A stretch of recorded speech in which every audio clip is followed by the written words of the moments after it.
Thank you guys so much for coming out today. My name's Jordan Craig. I'm one of the lead customer service representatives at the Austin Animal Center, and I'm one of the people that manages our stray cat program from the side of Animal Services. My name's Jennifer Smith. I'm a customer service supervisor at Austin Animal Center, and I kind of oversee the program too. So today we're just going to give a brief overview of how the stray cat return program works. It's a partnership between Austin Animal Center and Austin Humane Society, and Jordan's going to kick us off. All right.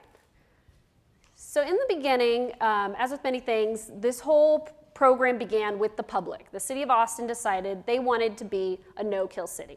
So they went to their city council and said, this is something we need to make happen for Austin. City council then looked around at the different welfare groups for animals in the community, and they appointed different members to be a part of the Animal Advisory Commission. They asked them to go out into the nation and basically explore, research, find out whatever they could to make this a reality for our community. The Austin Advisory Commission then came up with a 34-point plan that they presented to the city council. One of those points was a stray relocation program, which is called to relocate cats back to the community from which they came, once spayed and neutered. So that plan was approved in full by the Austin City Council in March of 2010. And once that was approved, we then met with the different groups in the area and said, who can help us become or take part in this trap, neuter, return program with the city? The Austin Humane Society was already working with some TNR, so they offered to take the lead in this whole program. So then we looked around the nation and found a good example through the Feral Freedom Program. It's a partnership between City of Jacksonville and First Coast No More Homeless Pets.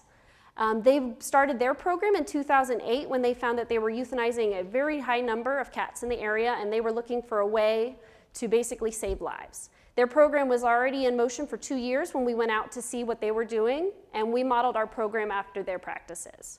When we came back to Austin, a group met and came up with some working guidelines to see how we could make this realized. So with our guidelines, and they've changed throughout the years, but pretty standard we base it on physical characteristics, identification, and location. So when we're talking about physical characteristics, the first thing is that they have to be at minimum 3 pounds and 3 months of age. In the state of Texas, every cat has to have a valid rabies vaccination. So the 3 months is really important because it's not a viable vaccine before that age. Also, with the 3 pounds, the sedative used during the surgery process, it's most important that they are 3 pounds and a little bit more sturdy for that sedative. Also, we look at their body condition score. We require that it has to be a minimum of 4 out of 9. 5 out of 9 is ideal, but a little bit thin is okay. We see that there's still resources in the area, but we want to make sure it's nothing below 4 out of 9 because that tells us there's probably not someone either looking after that cat or they're not able to survive on their own. We also look to see that there's no injury or illness that can be treated through this program. We do have the ability to treat animals and release in a timely manner, but if the animal has, let's say, a fracture or something that's going to take weeks and displace this cat from its location, we're going to look for other placement for those cats. And finally, it seems kind of obvious, they can't be declawed. They can't fend for themselves. With identification, whenever an animal comes into our facility, they are scanned for a microchip to see if there's any trace that we can find their owner, or ID tag or collar. We'll look for any writing that might be on there.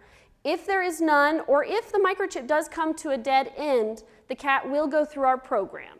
On a national average, only about 2% of animals are ever reclaimed from shelters, while 40% of owners let their cats outside. So that's a huge difference. So we feel that by putting them back, as long as they look healthy, they're going to get back to their home where they've come from. With location, we ask that they don't have any known history of living primarily indoors. So let's say someone brings us in an animal and they say, this belonged to our neighbor, they moved away a couple weeks, we hadn't really seen the cat much before, was primarily indoors, now it's begging at our door. This is not a cat for the program. It's not going to survive well on its own. We want to set them up for success. We also look for a specific point of origin that we get from the person at intake. So how the program actually takes place. Like I said, at intake, we speak to the source. They come into our door, and we get as exact of a location as possible to make sure we can release in a close area. Cats, when they're intact, a lot of times will have a couple block radius, but once they're spayed and neutered, they actually have a pretty small territory, so we want to make sure that we're setting them up for the most success where they can find their resources. So we get as much information from the source as possible, and then we discuss what's going to happen to the cat. We didn't start off that way. When we first began this program in 2011, we didn't tell people at drop-off that, hey, this cat's going to go through this program and be returned back to the area. We found that didn't work for us. We found that the community, we had people calling like, why is this cat back? This was really my cat. What's happening here? Because they thought since we'd become a no-kill shelter, they would bring the animal to us and we were going to put it up for adoption. So now we educate at drop-off to avoid any issues, and we explain, hey, you know, this is why we do this. This is why this is the best for our community. And we found a lot less pushback, and some people that really don't support the program and don't want to drop off, they don't have to. They can then take the animal and try to, you know, find placement for themselves without the animal going through the program. But overall, we found that this is a much better thing for the cats. So after intake, we then take the animal and scan for any microchips. Our vet service team evaluates to see if there's any, you know, medical concerns. They do the body condition score. They check the age and the weight. And then we notify Austin Humane Society if we feel that it is an animal for the program. We include the age and weight, the medical concerns we might have, any behavior issues, anything going on, and the location the animal came from. And then the animal is prepared for humane transfer. We used to do kind of a midday transfer, and it didn't happen every single day, but we've recently moved to a before open pickup every day, which we found is more effective for staff and less stressful for the animals. So the night before, we prepare all the paperwork, and we send the Humane Society a list of animals to be prepared to pick up the next day. And we prepare the humane transfer cages next to their kennel. So as staff is cleaning the next morning, they can put the cat into the kennel, and it just saves time for everybody. And then the Humane Society picks up before open, so it's a lot less hustle bustle and a lot less strain for the cats. So once the cats leave Austin Animal Center, the Austin Humane Society takes them into their facility, where they are then assigned an ID number for their system, and they arrange the cats in a nice, quiet, secluded area where they wait until their surgery day. They're scheduled for the next available surgery day, which isn't necessarily the very next day. They only do surgery certain days of the week. So once they are scheduled for surgery and that time comes, the cat's again scanned for a microchip. They're given an exam by one of the DVMs.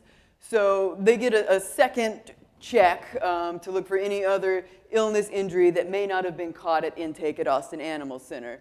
So after that exam, they're given a rabies vaccination, they're spayed or neutered, they're given pain medication, a microchip if they don't already have one. They, of course, tip the ear and tattoo the kitty cat.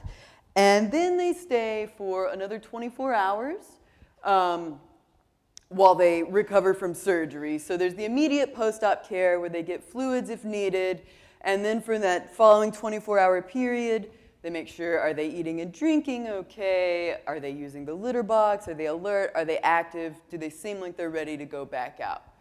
So once that observation period is completed, the cat is put back in the humane transfer trap, and then they're taken back to the location that they were found, and they are released.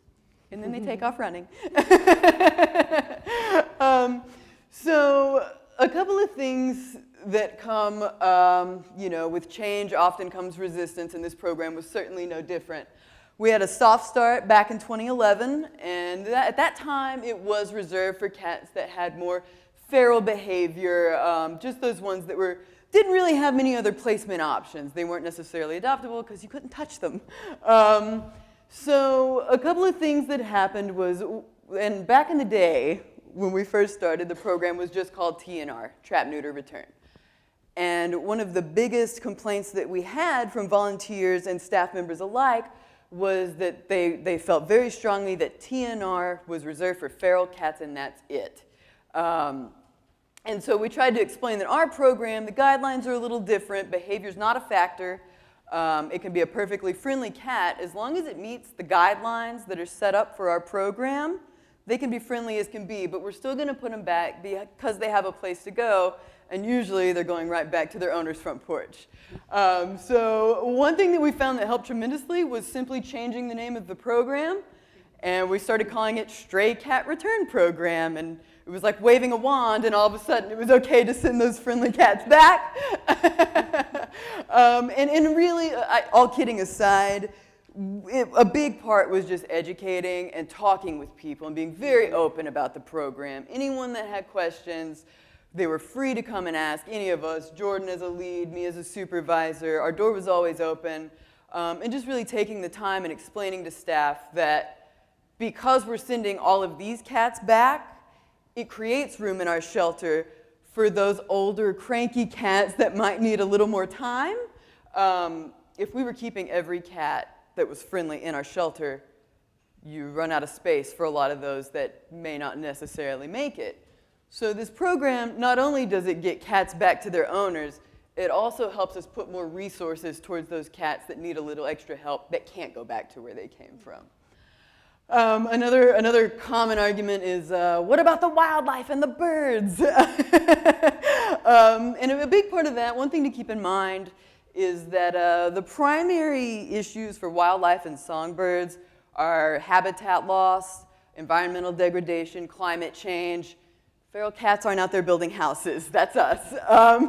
So the feral cats aren't really a huge issue for wildlife and songbirds. It's mainly things that we're doing as people. And then, again, as people, some of us, a lot of citizens out in the community don't like to find cat poop in their flower beds. And so we try to also educate the citizens when they bring these cats to us and they say, I don't want it back because I'm tired of cat poop, or I'm tired of cats scrapping in the driveway in the middle of the night. So we remind them of a couple of things. Spaying and neutering cats helps reduce some of those nuisance behaviors. Also, water sprinklers in the yard, lattice around flower beds, certain things that you can do to keep the cats out of your yard, but keep them in the community where they're thriving, and they're still serving a purpose. They're keeping those intact cats from coming in and reproducing.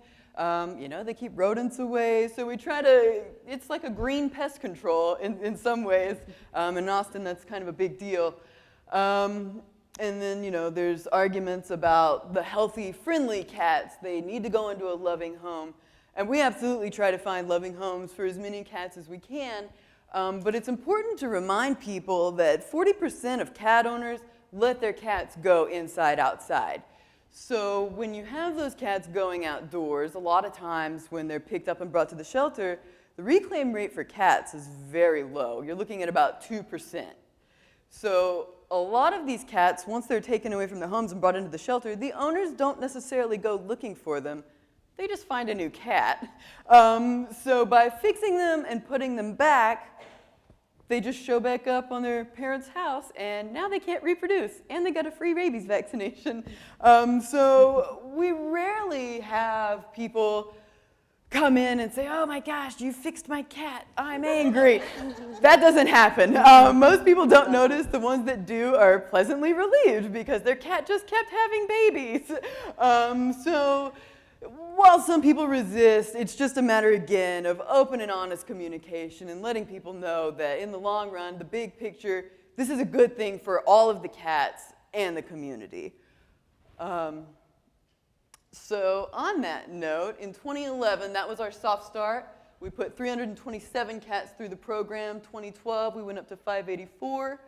2013, 724. 2014, 1,039 cats went back out into the community. And for fiscal year 2015, we are already up to 349.